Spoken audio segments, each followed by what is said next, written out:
warahmatullahi wabarakatuh. Halo semuanya, perkenalkan saya Dwi Asifa Wahyuni dengan nomor induk mahasiswa 2414070175 berasal dari kelas PGMIE BP 24. Pada kesempatan video saya kali ini, saya ingin menyampaikan materi tentang konsep strategi pembelajaran, yakni pada pembahasan poin A yaitu apa itu strategi pembelajaran, dan poin B perbedaan antara pendekatan pembelajaran dan strategi pembelajaran. Teman-teman, pernahkah kalian melihat dua guru mengajar materi yang sama di kelas, tetapi hasil belajar peserta didiknya berbeda? Menurut teman-teman, penyebabnya apa ya?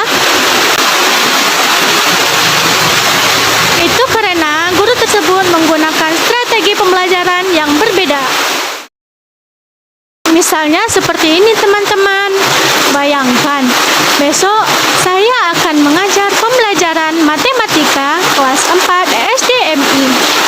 Sebelum memulai kelas, saya tidak akan menyampaikan pembelajaran secara langsung. Saya pastinya menentukan tujuan pembelajaran terlebih dahulu. Selanjutnya memilih metode serta menyediakan media saat pembelajaran, serta memikirkan bagaimana peserta didik bisa secara aktif di kelas. Dan semua perencanaan itu ialah disebut strategi pembelajaran.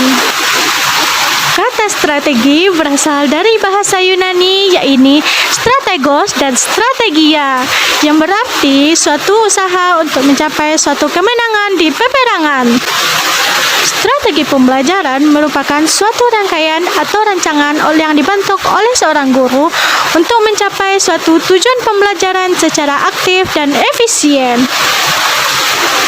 Strategi pembelajaran sendiri mencakup dengan pengelolaan materi, pemilihan metode, pengelolaan metode, serta penggunaan metode penggunaan kelas agar berjalan secara aktif. Menurut Sanjaya Wina menyatakan dalam bukunya ada beberapa ahli yang menyatakan tentang strategi pembelajaran, yakni yang pertama menurut Kemp yang mengatakan strategi pembelajaran adalah kegiatan yang dilakukan oleh seorang guru dan peserta didik agar tujuan pembelajaran dapat tercapai secara efektif dan efisien.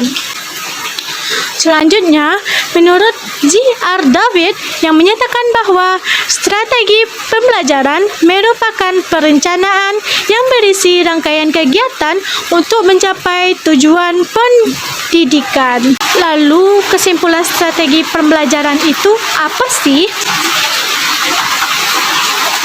Dapat disimpulkan bahwa strategi pembelajaran merupakan rencana, tindakan, rangkaian kegiatan yang termasuk juga penggunaan metode dan pemanfaatan sumber daya dalam pembelajaran. Ini berarti bahwa di dalam penyusunan suatu strategi baru sampai pada proses penyusunan, yakni rencana kerja belum sampai pada tindakan. Seperti contohnya, yakni saya, guru kelas 3, ingin mengajarkan tentang pembelajaran matematika tentang pecahan. Lalu, strateginya adalah menggunakan kue tiruan supaya peserta didik lebih mudah memahami konsep. Contoh seperti ini jauh lebih menarik untuk mengajar pembelajaran di kelas. Kalau strategi adalah rencana, lalu pendekatan itu apa ya? Pendekatan merupakan cara pandang seorang guru terhadap proses pembelajaran.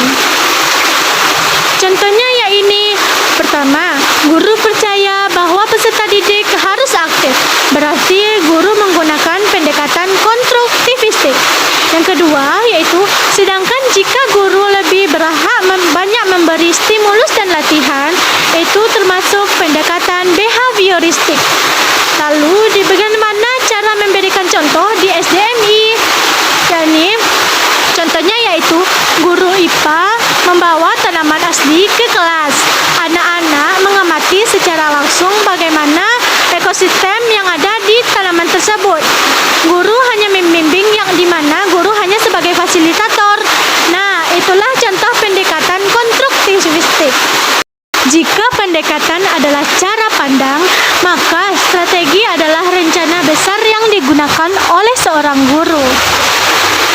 Ilustrasinya seperti ini. Hari Senin, saya mengajar tentang tema lingkungan. Strategi yang akan saya gunakan adalah yang pertama, membentuk kelompok, yang kedua, menggunakan media gambar, yang ketiga, diskusi, dan yang keempat, presentasi.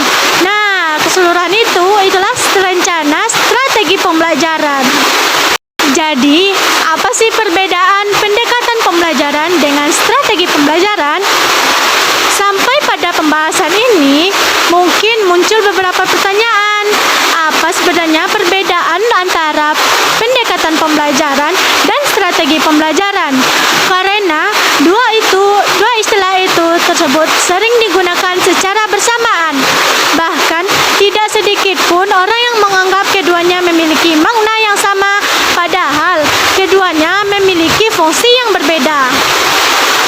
Yakni, pendekatan pembelajaran merupakan cara pandangan atau landasan berpikir seorang guru terhadap proses pembelajaran. Pendekatan menjadi dasar sebelum guru menentukan bagaimana proses pembelajaran akan dilaksanakan. Dengan kata lain, pendekatan menjawab pertanyaan bagaimana seharusnya peserta didik belajar. Sedangkan strategi pembelajaran merupakan rencana atau langkah yang disusun oleh guru untuk mewujudkan pendekatan tersebut agar tujuan pembelajaran dapat tercapai.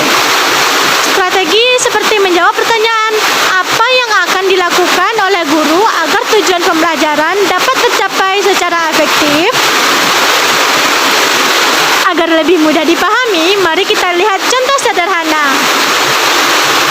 Misalnya, saya sebagai guru kelas 4 Madrasah Ibtidaiyah ataupun SD akan mengajarkan tentang materi tentang siklus air.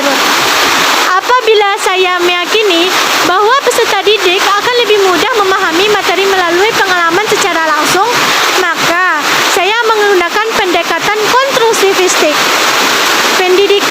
Pendekatan ini akan menjadi dasar cara pandang saya dalam proses mengajar.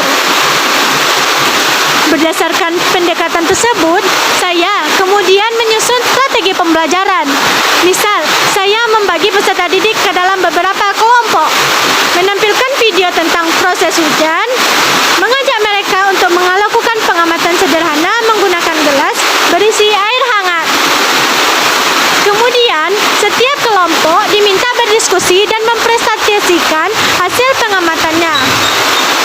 Dari contoh tersebut, dapat kita lihat bahwa pendekatan dan strategi memiliki hubungan yang erat.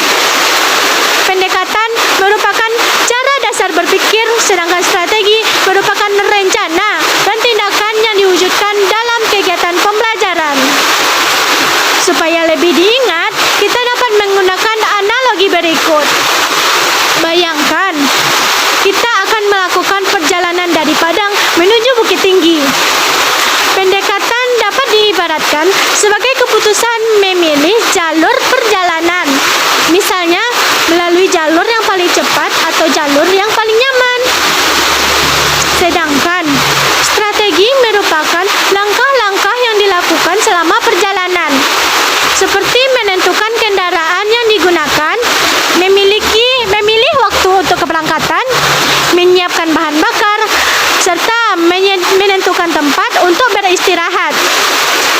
Jadi, pendekatan menentukan arah berpikir, sedangkan strategi menentukan langkah-langkah yang akan ditempuh. Dengan demikian, dapat disimpulkan bahwa pendekatan pembelajaran bersifat lebih umum dan menjadi landasan dalam menentukan strategi pembelajaran. Sementara itu, strategi pembelajaran bersifat lebih operasional karena berisi rencana kegiatan yang akan dilaksanakan oleh guru agar tujuan pembelajaran dapat tercapai secara efektif dan efisien. Sebagai calon guru SDMI, kita tidak cukup hanya memahami teori mengenai pendekatan dan strategi pembelajaran, tetapi juga harus mampu memilih keduanya secara tepat sesuai karakteristik peserta didik di kelas, materi yang diajarkan, serta kondisi kelas. Dengan demikian, proses pembelajaran dapat berlangsung secara aktif, menyenangkan, dan bermakna bagi peserta didik. Sekian penyampaian materi dari saya. Apabila ada kekurangan dan kesalahan, mohon dimaafkan. Wabillahi taufik wal hidayah.